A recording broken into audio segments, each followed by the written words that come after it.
matin. Bonjour El Perfecto, ainsi qu'à ton illustre panel.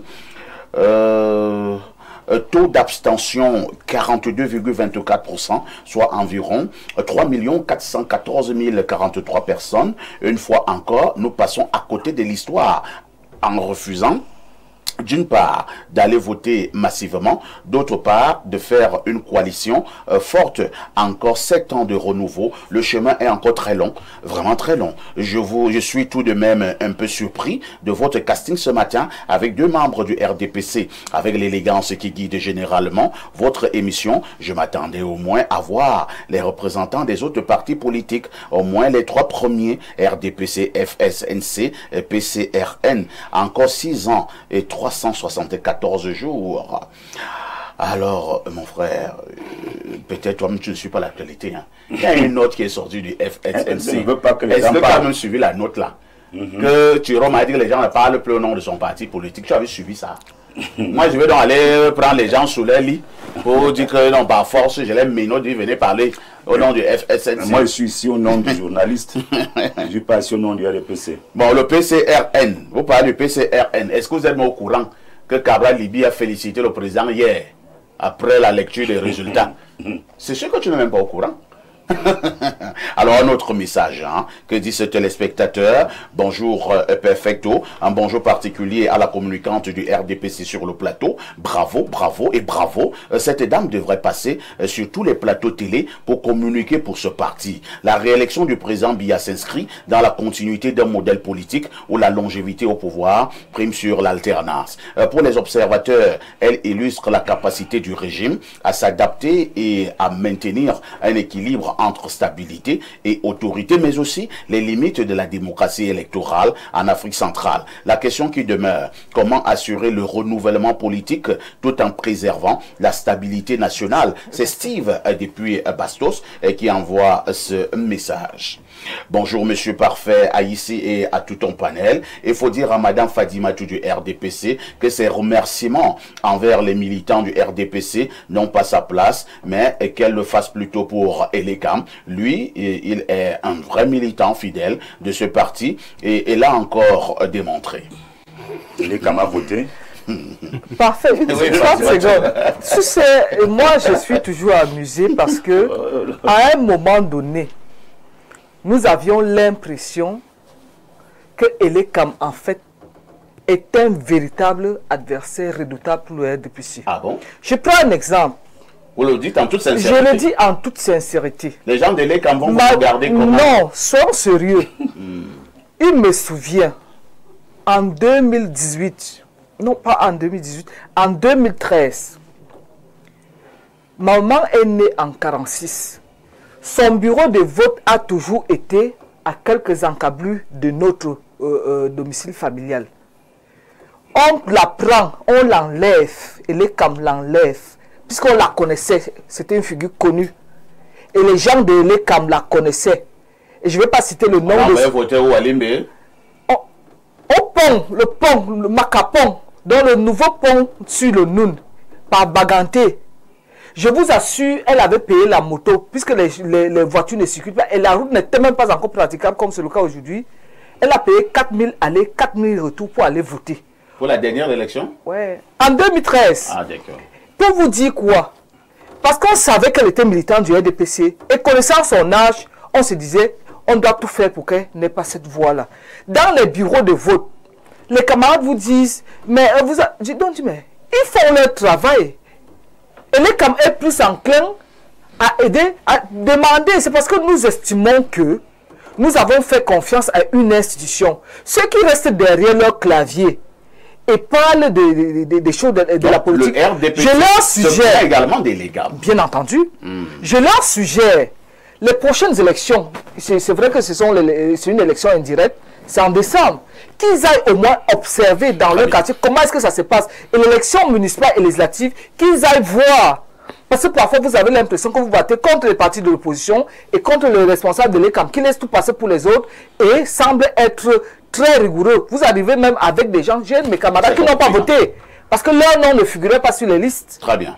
sous les Onogiolo, est-ce qu'à un moment donné, au regard des résultats du vote, Bernard on a le relevé tout à l'heure, on ne va pas dire qu'à un moment donné, les Camerounais n'ont même pas simplement voté contre le Paul Biya, enfin certains Camerounais n'ont pas voté seulement contre Paul Biya, mais c'était une sanction contre certains de ses collaborateurs extrêmement arrogants et condescendants.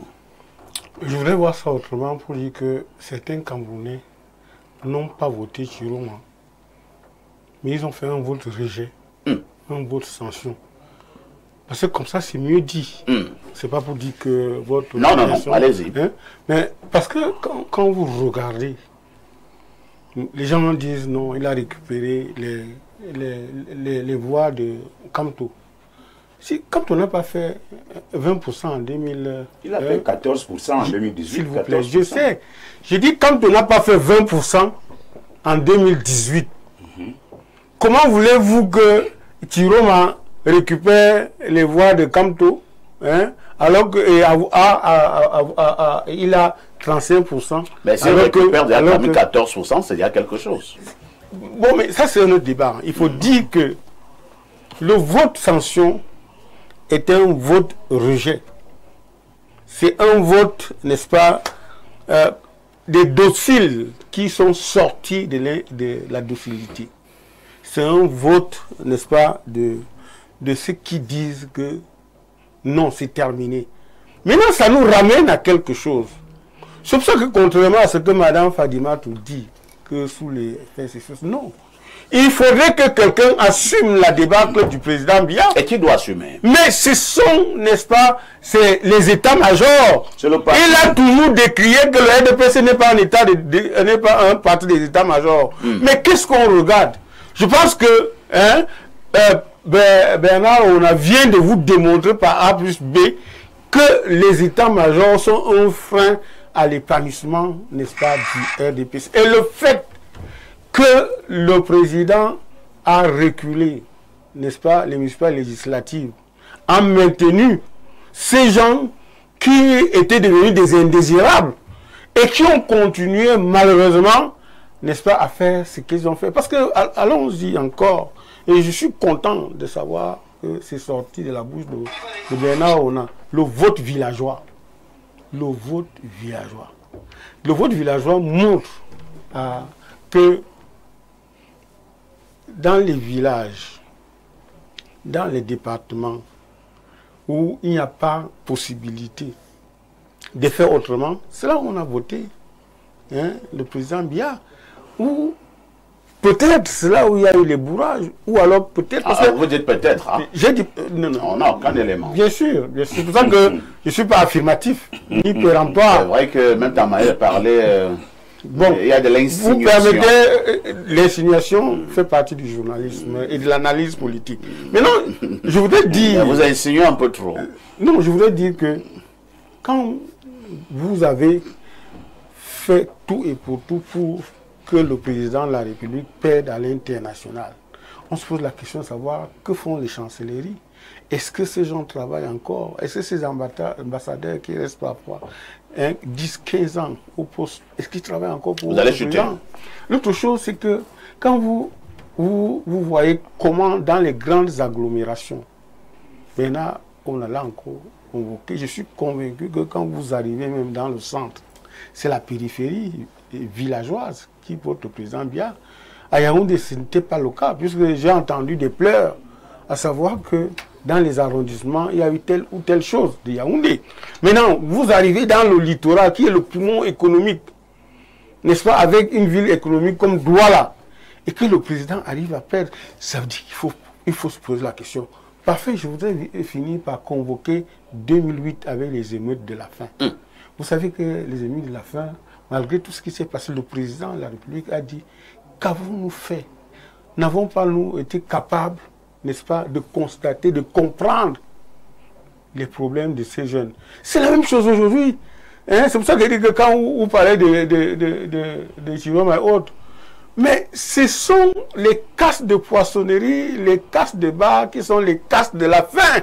Ça veut dire que les collaborateurs du président Biya ne sont plus humains. Ils sont plus capables de donner du riz, du poisson aux enfants, aux petits-fils, aux arrière-petits-fils du président Biya. On doit s'interroger et parmi les messages et parmi les profondes réformes dont parle le firmament, il faut quand même qu'on se pose la question comment les enfants de moins de 15 ans parfois vont aller casser les poissonneries parce qu'ils veulent avoir du poisson, ils veulent avoir du riz.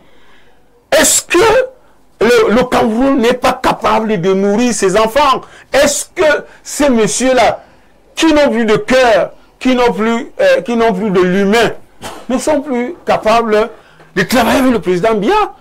C'est-à-dire donner du pain, donner du riz. Vous trouvez ça normal, parfait? Au point où les gens vont casser et ils deviennent non incontrôlables, non maîtrisables, parce qu'ils ont faim. Merci. Alain, donc, nous sommes arrivés presque au terme de ce programme. Je voudrais vous poser une préoccupation dans certaines localités du pays. Douala, Garoua, Bafoussam, pour ne prendre que ces localités. Nous assistons quand même à quelques troubles depuis quelques jours. Est-ce qu'il faut que le président fasse une sortie, peut-être pour parler à ces manifestants? Et quand nous regardons même au niveau des troupes, parfois même c'est en majorité des mineurs. Est-ce que le président ne devrait pas prendre la parole pour qu'on puisse revenir à la calmie, entre guillemets? Honnêtement, parfait, je vais te répondre sans langue de bois. Je ne me sens pas la posture de conseiller quoi que ce soit au président parce que j'ai constaté pendant 7 ans qu'il n'a pas donné l'impression d'écouter qui que ce soit. Vraiment, là, si je dois donner... Est-ce que ça peut pas être un autre septennat? Bon, d'accord. Il sait donc qu'à minima, il devrait donc parler. Il devrait donc parler. Il a fait. Via un des réseaux sociaux, non, il a donné la... Nous voulons le voir. Oui, au sujet... Nous voulons le voir. Non, non, c'est pas mon temps de parole. Non, non, c'est encore mon temps de parole. Oui. Pour dire que il peut faire une sortie. Mais, vous savez, pour apaiser, je ne sais pas, vraiment, il faudrait peut-être convoquer ici Merlin l'enchanteur. Parce qu'à l'état actuel des choses, il se pose énormément de problèmes pour remettre les Camerounais en confiance. En confiance dans la gouvernance. Il faut que les Camerounais reviennent et se disent que cette gouvernance-là est une gouvernance qui peut écouter. Or, on a eu l'impression qu'on avait une gouvernance autiste. Tu as dit par exemple tout à l'heure, tu as fait le constat, et il est certainement vrai, que beaucoup de cadres ont perdu chez eux. Je tiens dans leur bureau de vote, etc. Est-ce que tu sais qu'il se dit aussi que même où le président de la République vote, il a perdu? École publique Bastos. La démocratie. Ce serait la démocratie. Sois sérieux. Sois sérieux. Non. Je t'explique un truc. À l'école publique de Bastos, le président n'a pas perdu. Oui. Mais Chiroma a quand même eu beaucoup de voix. Mais le président n'a pas perdu à l'école publique de Bastos. C'était serré. Le président avait habituellement, le président fait des scores soviétiques là-bas. On le sait.